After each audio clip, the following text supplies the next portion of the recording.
Hello. So now we are going to discuss St. Kabir Public School's midterm examination. So here we are discussing the objective paper first. तो यहाँ पर आपको first question नजर आ रहा है objective paper का, which of the following is an irrational number. अब irrational number का क्या मतलब है? Numbers which are not rational. तो हमें इन ऑप्शंस में से वो नंबर ढूंढना है जो कि रैशनल नहीं है, तो वो इर्रेशनल हो जाएगा. राइट. तो ऑप्शन से चेक करना शुरू करते हैं. अगर मैं इसकी बात करूं तो इसको मैं क्या लिख सकती हूँ? तो by three. A number of the form p by q where q not equal to 0, p and q are integers. तो ये तो रैशनल नंबर है. अच्छा, इस ऑप्शन की अगर मैं बात करूं इसको मैं क्या लिख सकती हूँ? 2√3/√3 which is actually 2/1. Again p by q form है, q not equal to 0, p and q are integers. ये भी रैशनल नंबर है. इसकी बात करते हैं, इसको मैं कैसे लिख सकती हूँ? √7/1. यहाँ पर p by q फॉर्म तो है, q not equal to 0 भी है, लेकिन p here is not an integer. So therefore this is not rational. मतलब ये क्या है? This is an irrational number जो कि पूछा गया. तो हमारा आंसर क्या है? Option C. आंसर तो आ गया है, बट चलो एक बार डी ऑप्शन को भी चेक करके बता देती हूँ. सी हियर, इसको आप कैसे लिख सकते हो? This is actually 9.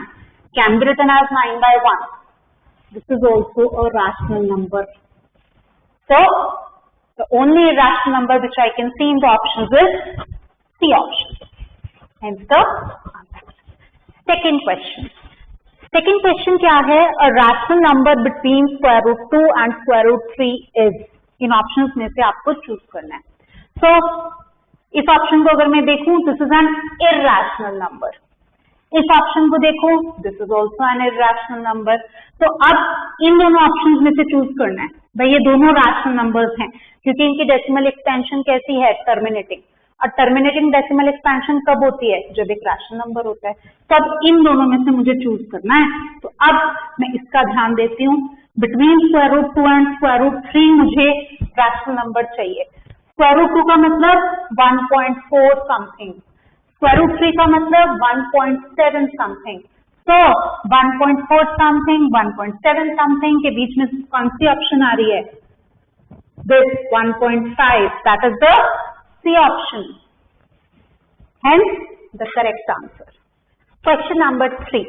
Question number 3 में क्या है? हमें डिग्री ऑफ दिस पॉलिनोमियल बतानी है. अब इस पॉलिनोमियल को सबसे पहले अगर मैं ध्यान से देखूं तो इसमें ये दोनों टर्म्स तो जीरो ही हैं. In fact this polynomial is 4x raised to power 4 plus 5x plus 7.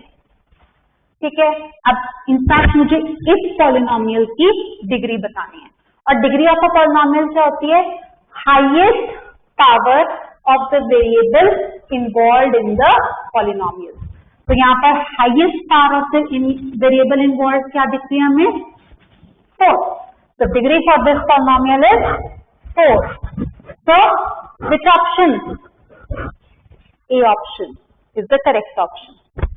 Question number 4. Question number 4 में हमें p of x दिया हुआ है. हमें p of x plus p of minus x निकालना था. तो p of x that is x plus 3 plus p of minus x that is यहाँ पर अब x की जगह पे क्या फिट कर देंगे हम? minus x. So plus what? minus x plus 3. ठीक है. तो कर दो ऐड. तो ये एक्चुअली क्या है? x plus 3 minus x plus 3 cancel. What is the answer? 6. So D option. D option is the correct option. Question number 5. In which of the following choices given below is the ordinate 3. Ordinate का क्या मतलब होता है? y coordinate. Right. तो check कर लेते हैं. यहाँ पर y कोऑर्डिनेट -3 है, यहाँ पर y कोऑर्डिनेट 0 है, यहाँ पर y कोऑर्डिनेट -3 है, यहाँ पर y कोऑर्डिनेट 3 है. तो this is what we need, है ना. तो correct option is D option. Question number 6. The perpendicular distance of this point from y axis is. अब इसको करने के लिए मैंने आपके सामने कार्टेशियन प्लेन बना दिया है, उससे मैंने पॉइंट ए को प्लॉट कर दिया है। तो अगर आप ये पॉइंट ए देख पा रहे हो तो यहाँ पर आपको क्या देखना है, perpendicular distance of this point from Y axis. तो इस पॉइंट का distance from Y axis is this, which is actually equal to 1 unit. ठीक है, which is actually equal to 1 unit. तो A option is the correct option. Question number 7. The equation of x-axis is y equals to 0. So, B option is the correct option. Question number 8. The graph of y equals to x passes through the point. तो इन options में से मुझे choose करना है। अब जो भी point होगा वो definitely इस equation को क्या करेगा, satisfy करेगा। So, one by one put and check. So we'll watch out कि this is the point which is satisfying this equation. So definitely this equation passes through this point, right? So correct option is C option. Question number 9. Question number 9 क्या है? Graph of the linear equation 2x plus 3y equals to 6 is a line which meets the x-axis at the point. In options में से आपको choose करना है। अब point x axis पर लाई कर रहा है, इसका मतलब y coordinate will be 0 of the point. ठीक है, तो y कोऑर्डिनेट अगर 0 होगा तो we put y equals to 0 in this equation, so I get 2x plus 3 into 0 equals to 6. This gives you 2x equals to 6. So from here we get x equals to 3. So y equals to 0, x equals to 3. So we get the point 3, 0, which is C option. So third option, correct option. Question number 10. Angles of a triangle are in the ratio 2:4:3. So smallest angle of the triangle is. अब यहाँ पर अगर angles की ratio ये given है तो इसका मतलब अगर मैं लेट कर लूं एक एंगल को 2x तो बाकी दो क्या होंगे 4x एंड 3x। ठीक है, तो अब यहाँ पर आपको किसमें इंटरेस्ट है, smallest angle of the triangle में। तो पहले मैं एंगल सम प्रॉपर्टी लगा देती हूँ, तो आ जाएगा 2x plus 4x plus 3x equals to 180 degree. तो यहाँ से आपके पास आ जाएगा 9x is equal to 180 degree, तो x is equal to 20 degree. तो स्मॉलेस्ट एंगल कौन सा है, ये वाला होगा, और 2x मीन्स स्मॉलेस्ट एंगल का मेजर क्या होगा, 2 into 20 degree means 40 degree. So which option? C option. Third option, correct option. Question number 11. Now this is a direct question. If 3 or more points do not lie on the same straight line, then these points are known as non-collinear. And so, second option, correct option. Question number 12. Figure given है, हमें value of x बतानी है, right? तो यहाँ पर AB is parallel to CD, और अगर मैं देखूं these two parallel lines, this is the transversal, so this angle and this complete angle is forming pair of alternate interior angles, so they will be equal to one another. तो अगर ये 100 degree है तो ये complete angle भी कितना है 100 degree, और 100 degree minus 50 degree gives you x, is actually 50 degree. So C option, that is the third option, is the correct option. Question number 13. Question number 13 में एक triangle ABC की बात हो रही है, तो मैंने एक triangle बना लिया ABC, right? AB is given to be equal to AC. These two side lengths are equal. Angle B is 50 degree. This angle is 50 degree. So what is angle C? अगर ये दोनों साइड्स इक्वल हैं तो इसका मतलब इनके जो opposite angles होंगे वो भी इक्वल होंगे। तो अगर ये 50 है तो ये भी कितना होगा 50, तो एंगल C इज 50 डिग्री। तो D option correct option. Question number 14। Question number 14 में दो ट्राइंगल्स ABC एंड DEF की बात हो रही है, तो मैंने पहले ही आपके लिए ये दोनों ट्राइंगल्स बना दिए हैं, और इन ट्राइंगल से रिलेटेड कुछ कंडीशंस गिवन हैं. First condition is AB equals to FD. So these two side lengths are equal. Angle A equals to angle D. These two angles are equal to one another. So two triangles will be congruent by SCS axiom if. तो SCS axiom से इन दोनों को क्या करना है? congruent करना है. तो SCS axiom से अगर congruent करना है तो थर्ड कंडीशन क्या लेनी पड़ेगी? AC equals to DE. तभी SAS क्राइटेरियन लगेगा. So AC equals to DE, that is D option, correct option.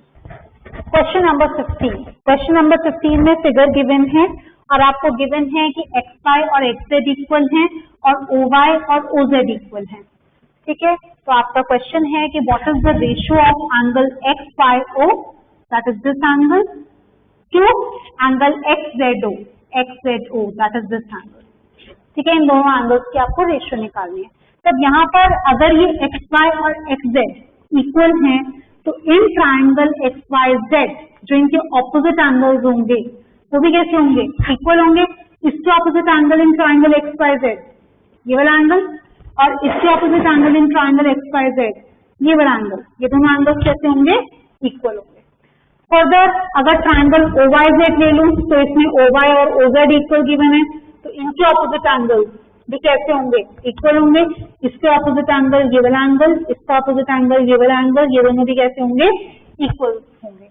अब when equal are subtracted from equal, the remainders are equal. ठीक है, तो इसका मतलब एंगल XYO और angle XZO will be equal to one another. क्योंकि ये दोनों इक्वल, ये दोनों भी इक्वल, तो ये रिमेनिंग पार्ट भी क्या होगा? इक्वल होगा. ठीक है, तो therefore this ratio will be 1:1. That is A option is the correct option. Question number 16. The length of each side of an equilateral triangle having this area is. अब area of equilateral triangle का formula हमें आता है. क्या होता है? √3/4 side square, और ये किसके बराबर है? यहाँ पर 9√3 के. तो यहाँ से आप साइड निकाल सकते हो. तो ये साइड स्क्वायर यहाँ पर हो जाएगा 9√3 × 4/√3 के बराबर. तो यहाँ से √3 गेट्स कैंसल्ड, तो side square turns out to be equal to 36. So side turns out to be equal to 6. And since square centimeters में area है, so 6 centimeter is the side. Which option? The option is the correct option. Question number 17. Question number 17 है कि area of triangle आपको given है 48 square centimeter. Base जो है 12 centimeters long given है. आपको length of the altitude बताना है. तो यहाँ पर it means the triangle we are talking about is a right angle triangle, right? तो अगर मैं ये right angle triangle बना लूं तो यहाँ पर बेस कितना है? 12 सेंटीमीटर. ऑल्टीट्यूड निकालना है. एरिया ऑफ द ट्राइंगल आपके पास अवेलेबल है 48 स्क्वायर सेंटीमीटर, और हमें पता है कि area of a right angle triangle is half into base into altitude. So half into 12, that is the base, into altitude is equal to 48. Right? तो इस relation से आप altitude निकाल लोगे. Yes. तो altitude here turns out to be 8 centimeters. So the option is the correct option. Question number 18. In an experiment, the sum of probabilities of all events is. ये तो theoretical question है. Answer is 1. That is D part. Correct option. Question number 19. Which of the following cannot be the probability of an event? इनको देखते सारी पता चल रहा है. Probability can never be negative. So C option is the correct option. Question number 20. Probability of a sure event is. हाँ जी, 1. So B option is the correct option and the objective paper is discussed. Now we are going to discuss the subjective paper 1 of St. Kabir Public School. So here is the first question. Convert the decimal number 23.4343 and so on in the form of P by Q.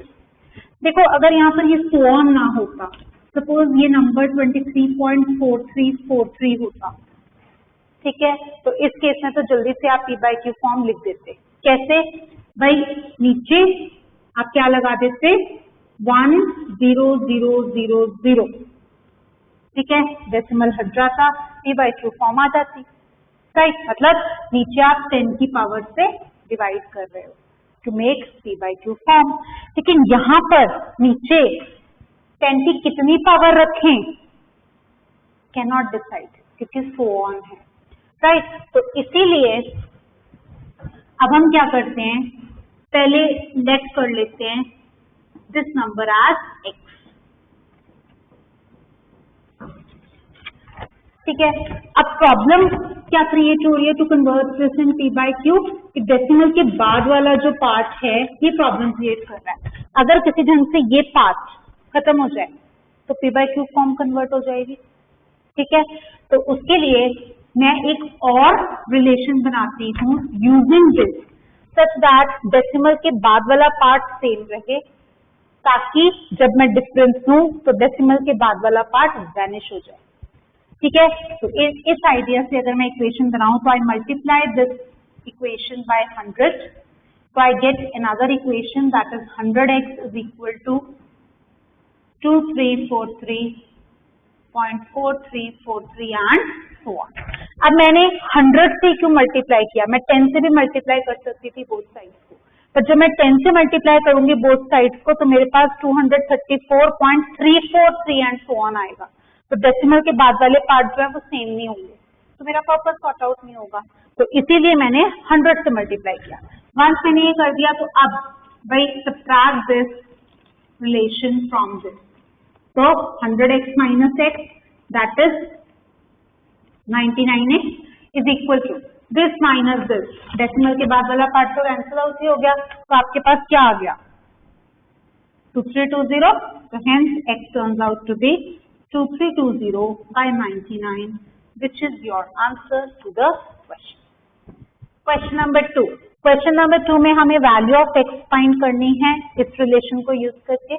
तो यहाँ पर पहले इस relation को मैं थोड़ा ठीक करके लिख लेती हूँ. तो इसको मैं क्या लिख सकती हूँ, 2 raised to power 5x upon 2 raised to power x is equal to, इसको हम कैसे लिख सकते हैं, 2 raised to power 20 अपॉन 5. ठीक है, तो अब आपके पास इसको फर्दर आप सिंप्लीफाई करके लिख सकते हो यूजिंग लॉज ऑफ एक्सपोनेंट. तो ये आपके पास आ जाएगा 2 raised to power 4x is equal to 2 raised to power 20 by 5 का मतलब 2 raised to power 4. Now both sides पे बेसिस आर सेम, तो powers will also be same since बीच में इक्वालिटी का साइन है. तो it means I get 4x equals to 4. तो इसका मतलब this implies that x equals to 1, which is your answer. Question number 3. Factorize each of the following. Right? So, दो parts हैं, first part and second part. तो पहले first part की बात करते हैं. It is 27y³ plus 125z³. तो first part को अगर मुझे फैक्टराइज करना है तो आई नो एन आइडेंटिटी. क्या, I know that a³ plus b³ is equal to a plus b into a square minus ab plus b square. तो इस आइडेंटिटी को यूज करके मैं इसको बड़ी इजीली फैक्टराइज कर सकती हूँ. देखो यहाँ पर a क्या है, हम लेट कर लेते हैं कि a यहाँ पर क्या है 3y और b यहाँ पर क्या है 5z. ठीक है, तो जैसे मैं इस आइडेंटिटी में ये वैल्यूज फीड करूंगी तो a³ means 27y³, b³ means 125z³. ठीक है, तो आप देख रहे हो क्या बन गया, यही एक्सप्रेशन बन गया है. राइट। तो अब फैक्टराइज करने का मतलब होता है प्रोडक्ट ऑफ फैक्टर्स के फॉर्म में लिखना है, और हमें दिख रहा है ये प्रोडक्ट ऑफ फैक्टर्स भी तो है, राइट। तो आगे पुट कर दें एंड बी की वैल्यू, हमारे पास फैक्टराइजेशन आ जाएगी। तो ये आपके पास बनेगा 3y प्लस 5z, और इसके आगे इसमें वैल्यू फिट करोगे एंड बी की, तो आपके पास आ जाएगा 9y square minus 15yz plus 25z square, right. तो 3y plus 5z into 9y square minus 15yz plus 25z square is your answer for the first part, right. अब अगर second part की हम बात करें, this is the second part. अब यहाँ पर हमें नजर आ रहा है कि हम easily splitting the middle term से फैक्टराइजेशन कर सकते हैं, तो हम कर देंगे। तो यहाँ पर हम स्प्लिटिंग द मिडल टर्म करेंगे, तो मिडल टर्म कैसे स्प्लिट होगी, कैसे होगी, माइनस 30x प्लस 6x, ठीक है। तो मिडल टर्म स्प्लिट कर दी। तो अब आपको क्या करना है, यहाँ से कॉमन क्या आ रहा है, x माइनस 30, यहाँ से कॉमन क्या आ रहा है 6x माइनस 30, तो आपके पास आ गया x minus 30 into x plus 6, which is your required factorization and hence your answer for the second part. Question number 4. Question number 4 में क्या given है, a die has 6 faces marked as 1, 2, 3, 4, 5, 6. The die is thrown 100 times and the outcomes recorded are as given. So 1 कितने times आया, 12 times, 2 कितने times आया, 20 times and so on, ठीक है। और आपको निकालना क्या है, probability of 1, plus probability of 2, plus probability of 3, plus probability of 4, plus probability of 5, plus probability of 6। और हमें पता है कि प्रोबेबिलिटी ऑफ एन इवेंट का क्या फॉर्मूला होता है, number of trials in which the event happened upon total number of trials. तो यहाँ पर अगर मैं प्रोबेबिलिटी ऑफ 1 निकालना चाहती हूँ, तो number of trials in which the event happened is 12 and total number of trials is 100. So probability of 1 is 12 by 100. Similarly, probability of 2 will be 20 by 100. Probability of 3 will be 15 by 100. Probability of 4 will be 20 by 100. Probability of 5 will be 24 by 100. And probability of 6 will be 9 by 100. अब आपको इन सारी probabilities को add करना है, तो answer क्या आएगा, 1. 1 is the answer. Let it be sum of probabilities of all events is 1. Subjective question था, तो हमने ये तामझाम भी कर लिया, right? Question number 5. Question number 5 क्या है, 4 years before the age of a mother was 3 times the age of her daughter. Write a linear equation to represent and draw its graph. मैंने आपके लिए already कुछ सोल्यूशन लिखा हुआ है। देखो यहाँ पर सबसे पहले हम लेट करेंगे प्रेजेंट एज ऑफ मदर, किसके बराबर, से x ईयर्स के बराबर। फिर सिमिलरली हम लेट करेंगे प्रेजेंट एज ऑफ डॉटर, से मैंने y ईयर्स ले लिया, प्रेजेंट एज ऑफ डॉटर। अब 4 years बिफोर की बात हुई है, तो 4 years बिफोर अगर इन प्रेजेंट एजेस के हिसाब से मैं मदर की एज और डॉटर की एज लिखूं, तो 4 years before age of mother कितनी होगी, x माइनस 4 years, और 4 years before age of daughter कितनी होगी, अगर ये प्रेजेंट एज है तो y माइनस 4 years, ठीक है। और 4 years बिफोर के लिए हमें कंडीशन गिवन है क्वेश्चन में कि एज ऑफ मदर और 3 times the age of her daughter. तो इसका मतलब 4 years बिफोर वाले जो एजेस हैं इनके बीच में यूजिंग द स्टेटमेंट रिलेशन बन रहा है। इट मीन्स अगर मैं ये रिलेशन अप्लाई करूं तो age of mother that is x minus 4 is equal to 3 times the age of her daughter, that is 3 times y minus 4. इन दोनों 4 years before वाली ages हुई of the mother and the daughter respectively, ये relation बन गया। Once ये relation बन गया तो इसको सिंप्लीफाई करके लिखेंगे, I get the linear equation in 2 variables। और आपको ये लिखने को बोला गया था, तो ये तो आपका आंसर आ गया फॉर दिस क्वेश्चन। इसके बाद आपको ग्राफ भी ड्रॉ करना है इस पर्टिकुलर इक्वेशन के लिए। तो अगर इस इक्वेशन के लिए ग्राफ ड्रॉ करना है, हम इस इक्वेशन को y इक्वल्स टू की फॉर्म में पहले लिख लेते हैं। मैंने लिख लिया है y equals to x plus 8 by ये आएगा, ठीक है। इसके बाद हम क्या करेंगे, x की कुछ वैल्यूज रखेंगे, उसके कॉरेस्पॉन्डिंग यूजिंग दिस रिलेशन हम y की वैल्यूज निकालेंगे, ठीक है, और वंस फॉर्म निकाल लेंगे, then we will plot the value on the graph on the condition plane, और फिर हमारे पास जो पॉइंट्स आएंगे उनको हम ज्वाइन कर देंगे and we get a line, और आपकी लाइन जो आपको मिलेगी फॉर दिस पर्टिकुलर इक्वेशन, या जो ग्राफ मिलेगा फॉर दिस पर्टिकुलर इक्वेशन, वो कुछ ऐसा होगा, समवॉट लाइक दिस। आप प्रॉपर सारे इंटरवल्स मार्क करोगे, प्रॉपर यहाँ पॉइंट्स निकालोगे, प्लॉट करोगे, प्रॉपर बनाओगे, लेकिन कुछ इस डायरेक्शन में आपके पास लाइन आएगी for this equation. Then question number 6, question number 6 में क्या गिवन है, bisectors of angles B and C of a triangle ABC meet at O. तो पहले जो ये स्टेटमेंट है इसको हम फिगर आउट कर लेते हैं। एक ट्राइंगल एबीसी की बात हो रही है और bisectors of angles B and C की बात हो रही है ऑफ दिस ट्राइंगल जो कि मीट कर रहे हैं एट ओ पॉइंट, ठीक है। अब ये इस एंगल का बाइसेक्टर है और ये इस एंगल का बाइसेक्टर है, तो इट मीन्स ये एंगल और ये एंगल इक्वल, और ये एंगल भी आपस में कैसे हैं, इक्वल, ठीक है। अब आते हैं हमें प्रूव क्या करना है, we need to prove this relation, ठीक है। तब एंगल बीओसी देखें कौन सा एंगल है, ये रहा, this angle is equal to this, ये चीज हमें प्रूव करनी। तो यहां पर भाई मैं ट्राइंगल बीओसी ही ले लेती हूँ। अगर मैं ट्राइंगल बीओसी ले लूं तो यहां पर अब मैं एंगल बीओसी निकाल सकती हूँ, क्योंकि मुझे एंगल बीओसी इक्वल टू ही तो निकालना है, इनफैक्ट ये इसी से रिलेटेड तो प्रूव करना है।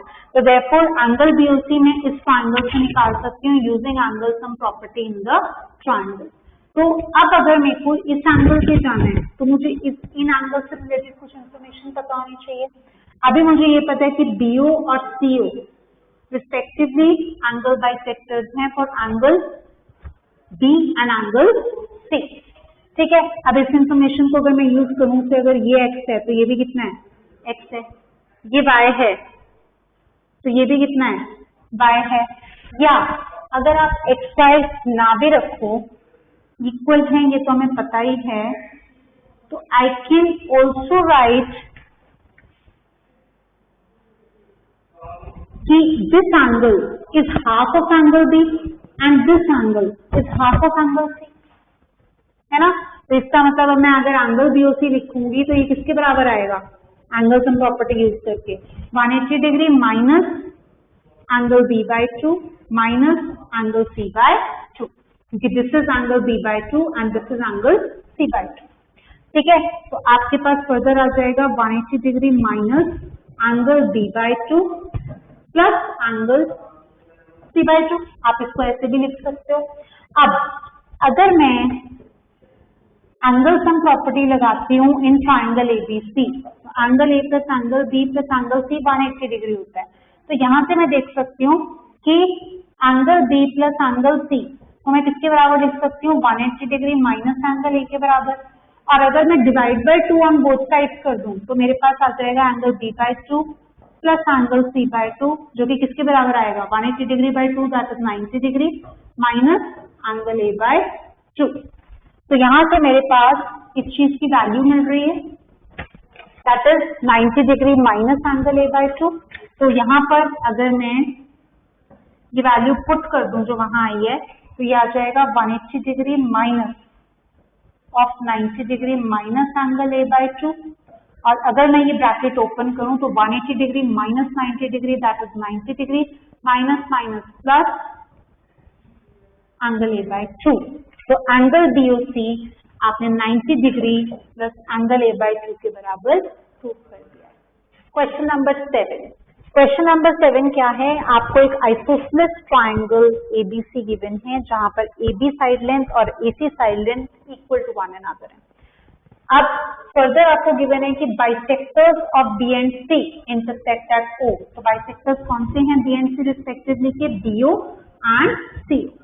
तो इसका मतलब ये दोनों angles equal to one another और ये दोनों angles equal to one another, ठीक है। फर्दर उसमें बोला ज्वाइन ए टू ओ ठीक है, ज्वाइंट। तो शो दैट दो पार्ट। तो सबसे पहले मैं फर्स्ट पार्ट डिस्कस करती हूँ। अब फर्स्ट पार्ट में हमें क्या प्रूव करना है, OB इक्वल्स टू OC।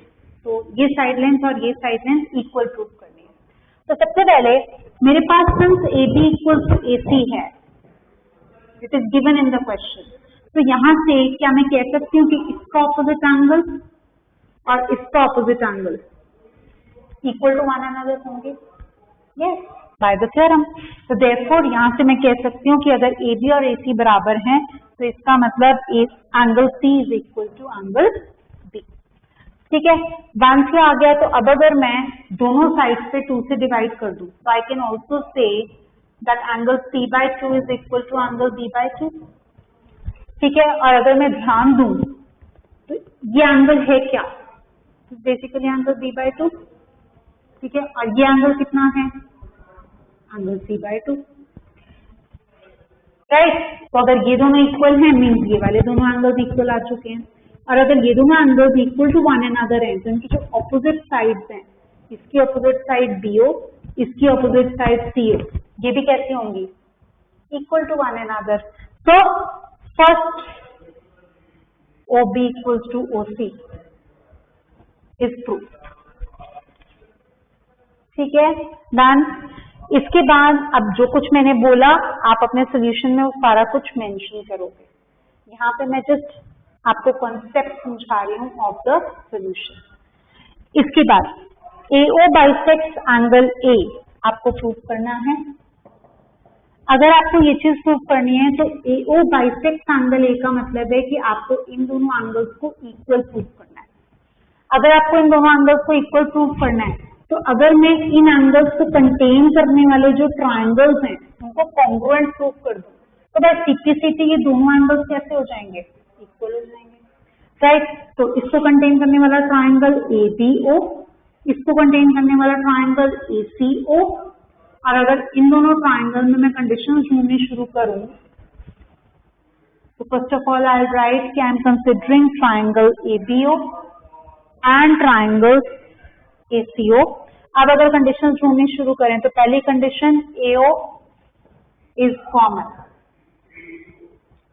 दूसरी कंडीशन OB OC इक्वल है। कैसे, अभी तो हमने प्रूव किया है, प्रूव्ड इन फर्स्ट पार्ट। ठीक है, और AB is equal to AC, ये तो गिवन है। ठीक है, इनफैक्ट ये सबसे पहले दिखना चाहिए। तो पहले गिवन, फिर जो प्रूव किया है, और फिर AO इज कॉमन भी लोकेट कर लिया। तो 1 से 3 कंडीशंस आ गई तो क्या मैं इन दोनों ट्रायंगल्स को कॉन्ग्रुएंट कह सकती हूँ? Yes. By which criterion, side side side, SSS criterion of congruence से ये दोनों triangles will come out to be congruent to each other. तो जब मैं कॉन्ग्रुएंसी स्टेटमेंट लिखूंगी, triangle ABO will come out to be congruent to triangles ACO by SSS। मान के लिख लिया तो BAO एंगल जो है वो इक्वल आएगा CAO एंगल के by CPCT। That is, this angle has turned out to be equal to this angle, means AO bisects angle A and proved। Question number 8। Question number 8 में क्या है कि आपको शो करना है कि 1/3 and 4/3 are zeros of this polynomial. तो ये शो करने के लिए आप पहले 1/3 को यहाँ पर x की जगह पे रखोगे और आप जब सिंप्लीफाई करोगे तो you will watch out that this polynomial will become 0। So hence verified that 1/3 is a zero of this polynomial। तो शो हो जाएगा। सिमिलरली 4/3 फिर उठाओगे, यहाँ पर x की जगह पे रखोगे, सिंप्लीफाई करोगे, will watch out this polynomial will again become 0। तो अगेन हमने शो कर दिया कि 4/3 भी इसका क्या है, 0 है, क्योंकि 0 of the polynomial is that real number which when placed in the polynomial reduces the polynomial to 0। ठीक है, और वो चीज हो रही है, हेंस हमने दोनों को zeros of the polynomial show कर दिया। इसके बाद आपको थर्ड जीरो भी फाइंड करनी है ऑफ दिस रिस्पेक्टिव पॉलिनोमियल। अब अगर 1/3 उसका 0 शो हो गया है, तो इसका मतलब x माइनस 1/3 उसका फैक्टर है। सिमिलरली अगर 4/3 उसका 0 शो हो गया है, तो इसका मतलब x माइनस 4/3 भी उसका फैक्टर है। And in fact, x minus 1/3 into x minus 4/3 is also a factor of 9x cube minus 6x square minus 11x plus 4. और अगर मैं ये प्रोडक्ट ले लूँ तो आपके पास ये आता है x into x minus 4/3 minus 1/3 into x minus 4/3, तो ये अल्टीमेटली आपके पास बनता है x square minus 4/3x minus 1/3x plus 4/9। तो ये आपके पास बन जाएगा x square minus 5x/3 plus 4/9। ठीक है, वंस आपके पास ये चीज आ गई तो हम कह सकते हैं कि this is also a factor of the given polynomial, क्योंकि ये factor of the given polynomial था। ठीक है, तो वंस ये factor of the given polynomial आ गया तो अब you are interested in finding the third zero of the polynomial. तो कैसे निकालोगे? ये जो पॉलिनोमियल है इसको इस पॉलिनोमियल से डिवाइड कर दोगे।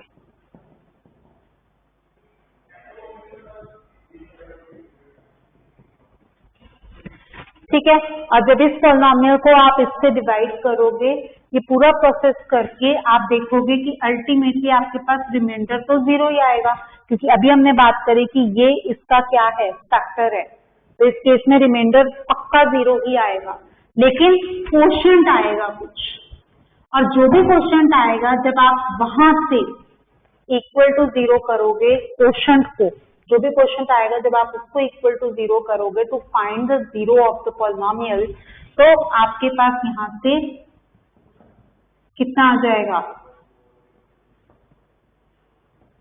On putting the quotient as 0, you will get x equals to -1. That is -1 will turn out to be the third zero of the polynomial in this case.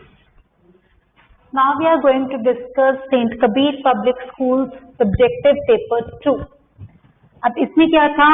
Question number 1 में if a equals to 3 minus root 5 by 3 plus root 5 and b equals to 3 plus root 5 upon 3 minus root 5, तो आपको a square minus b square की value find करनी है। तो यहाँ पर सबसे पहले मैं इसको सिंप्लीफाई कर लेती हूँ। तो कैसे सिंप्लीफाई करेंगे? 3 minus root 5 by 3 plus root 5 है, we will rationalize the denominator। तो इस केस में हम मल्टीप्लाई करेंगे 3 minus root 5 upon 3 minus root 5 to rationalise the denominator, और ये आपके पास आ जाएगा 3 minus root 5 का स्क्वायर अपॉन नीचे a plus b into a minus b वाली आइडेंटिटी लग जाएगी, तो आपके पास ये बन जाएगा 9 minus 5 दैट इज 4। ठीक है, तो यहाँ पर अब आपके पास, अब अगर आगे आप इसको सिंप्लीफाई करोगे तो यहाँ पर आप a माइनस बी का होल स्क्वायर वाली आइडेंटिटी लगा दो, तो ये आपके पास आ जाएगा 9 plus 5 minus 6 root 5 upon 4। तो अल्टीमेटली आपके पास बन जाएगा 14 minus 6 root 5 by 4, and ultimately जब आप ऊपर से कॉमन लेके रिड्यूस करोगे तो आपके पास क्या आ जाएगा? 7 minus 3 root 5 by 2। ठीक है, सिमिलरली आप ये जो b है इसको भी आप सिंप्लीफाई कर लोगे, तो उसको सिंप्लीफाई करने के लिए again we will rationalise the denominator. तो अब आप किससे मल्टीप्लाई करोगे? 3 plus root 5 by 3 plus root 5 से, एंड उसके बाद जब ये सारा प्रोसेस आप करोगे तो यहाँ पर आपके पास आ जाएगा 7 plus 3 root 5 by 2। ठीक है, वंस आपके पास इतनी चीज आ गई तो अब आपको a square minus B square निकालना है।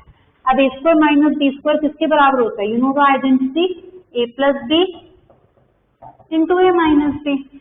तो यहाँ पर a प्लस बी डायरेक्टली नजर आ रहा है हमें, जब हम इन दोनों को ऐड करेंगे तो -3 root 5 by 2 plus 3 root 5 by 2 तो कैंसिल ही हो जाएगा, तो बचेगा क्या? 7 by 2 plus 7 by 2 that is कितना बचेगा? 7, ठीक है। On adding we get 7। इसके बाद अब आपको क्या करना है, ए में से बी को सबट्रैक्ट करना है।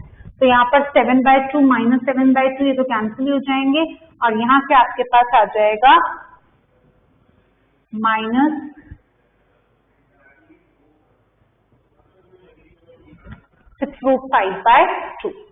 आप करके भी देख सकते हो, ठीक है। तो वंस यू गेट इट, तो यहाँ से आपके पास ऑन फर्दर सिंप्लीफिकेशन आ जाता है -42√5/2 and which actually gives the answer -21√5। So answer for this question number 1 is -21√5. Now here comes question number 2. Question number 2 में क्या है, a triangular park has sides 120 meter, 80 meter and 50 meter. A gardener has to put a fence all around it and also plant grass inside.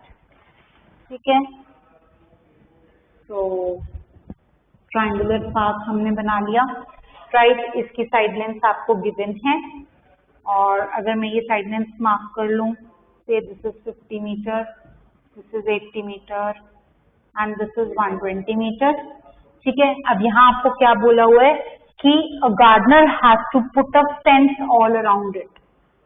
Fence all around it put करनी है gardener ने और इसके अंदर grass भी लगानी है सारे, right. How much area does he need to plant. अब अगर प्लांट करनी है ग्रास तो कितना एरिया उसको प्लांट करना है, राइट। तो ये चीज अगर निकालनी है means area of this triangle निकालना है। और अगर एरिया ऑफ दिस ट्राइंगल निकालना है आप कैसे निकाल सकते हो, यूजिंग हेरॉन्स फॉर्मूला। तो हेरॉन्स फॉर्मूला क्या होता है, square root of s into s minus a into s minus b into s minus c, where s represents the semi-perimeter of the triangle and a, b, c are the respective sides of the triangle. So semi-perimeter of the triangle क्या होगा, perimeter of the triangle divided by 2. तो perimeter of the triangle कितना है, 120 plus 60 plus 80, that is 250 meters divided by 2 will give you the semi-perimeter, ठीक है। तो ये आ जाएगा 125 सेमी पेरीमीटर। तो 125 माइनस फर्दर एक साइड कोई भी ले लो, a से 50 ले लेती हूँ, देन नेक्स्ट ये क्या बन जाएगा 125 माइनस 80, देन नेक्स्ट 125 माइनस 120। तो आप इसको सिंप्लीफाई करके क्या निकाल लोगे, एरिया निकाल लोगे और आपके पास जो एरिया आएगा वो आएगा 375 square root 15 metre square, right, ठीक है। तो हमारा यहाँ तक का क्वेश्चन तो हो चुका है। इसके बाद वो कहते हैं कि find the cost of fencing it with barbed wire at the ₹20 per metre, leaving a space 3 meters wide for a gate on one side. किसी एक साइड पे हम 3 मीटर की जगह छोड़ रहे हैं फॉर अ गेट। तो इसको ध्यान में रखते हुए अब हमने वायर से फेंसिंग करनी है, तो हमें रेट पर मीटर के हिसाब से गिवन है, तो इसका मतलब कितनी बाउंड्री पे फेंसिंग होनी है पहले वो निकालें, तभी हम कॉस्ट पे जाएंगे, है ना। तो पहले अगर हमने ये निकालनी है तो टोटल पेरीमीटर अभी हमने निकाला था, कितना आया था 250 मीटर, बट टोटल पेरीमीटर पे तो नहीं होनी फेंसिंग क्योंकि 3 मीटर जगह छोड़नी है फॉर द गेट, वहां तो फेंस नहीं लगानी। तो देयरफॉर कितनी जगह पे फेंसिंग होनी है, कितनी बाउंड्री पे फेंसिंग होनी है, 250 metre minus 3 metre that is 247 metre boundary पे फेंसिंग होनी है। तो वंस आपके पास ये चीज आ गई, तो अगर 1 मीटर फेंसिंग के 20 रुपीज हैं तो 247 मीटर फेंसिंग के कितने रुपीज होंगे, 247 into 20, and so the cost which is asked turns out to be ₹4940, ठीक है।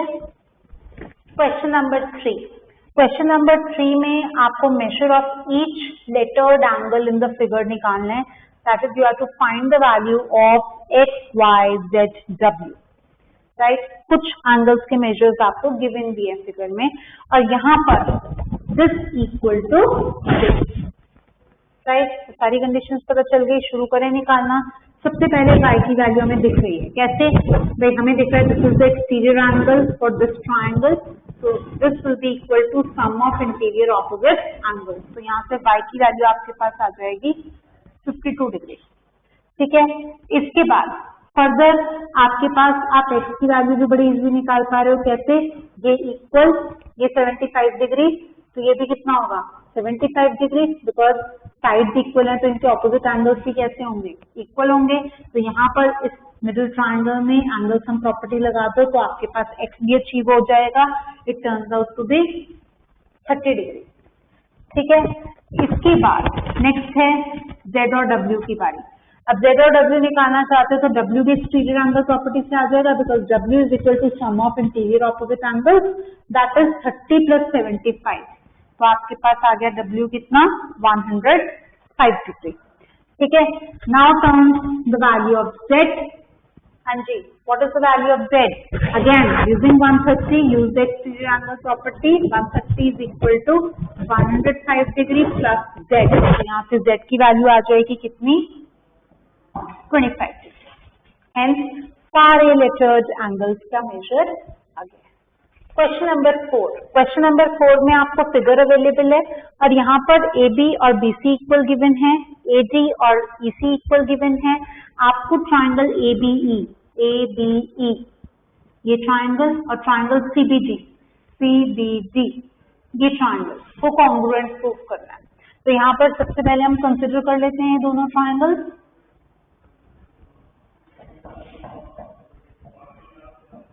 अब हम तीन कंडीशंस ढूंढते हैं जिससे कोई क्राइटेरिया लग जाए और ये दोनों कॉन्ग्रुएंट प्रूव हो जाए।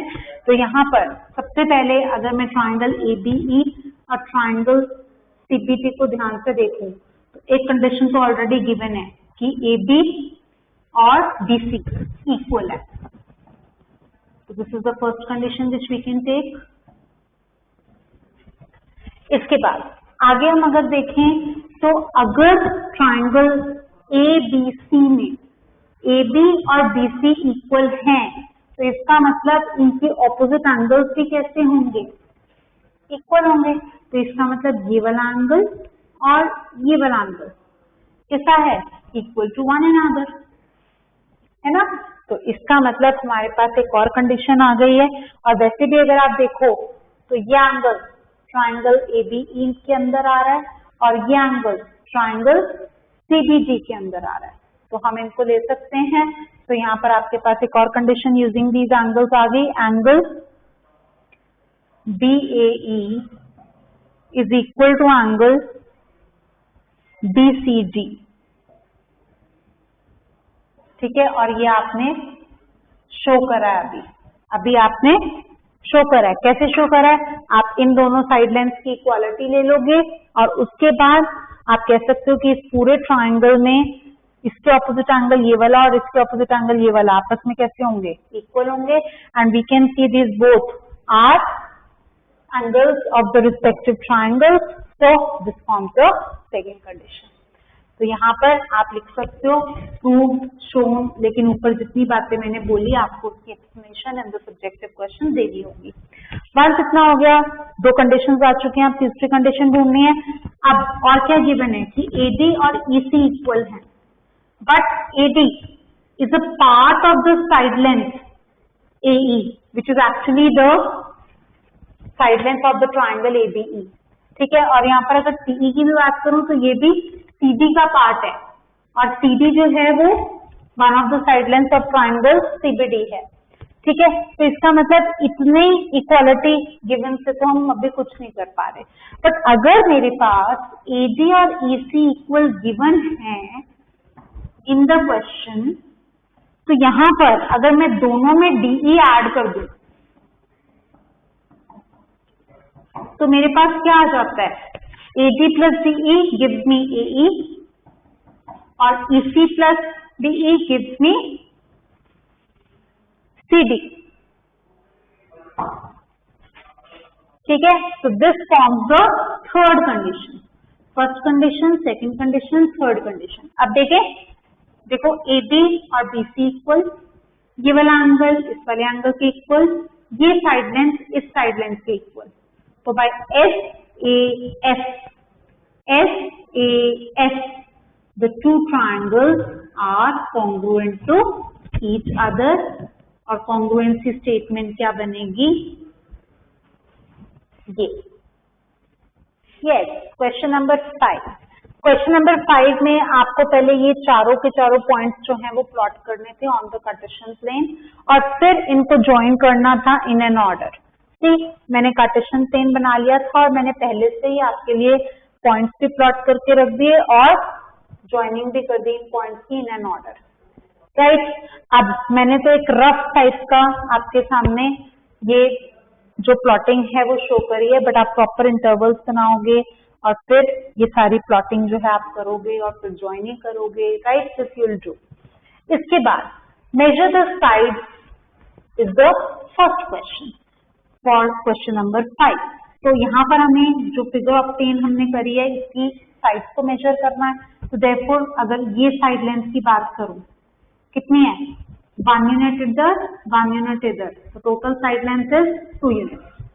ठीक है, अगर इस साइड लेंथ की बात करूं तो ये कितनी होगी, 7 यूनिट्स इधर 7 यूनिट्स इधर, तो 14 यूनिट्स जो है ये साइड लेंथ का मेजर होगा.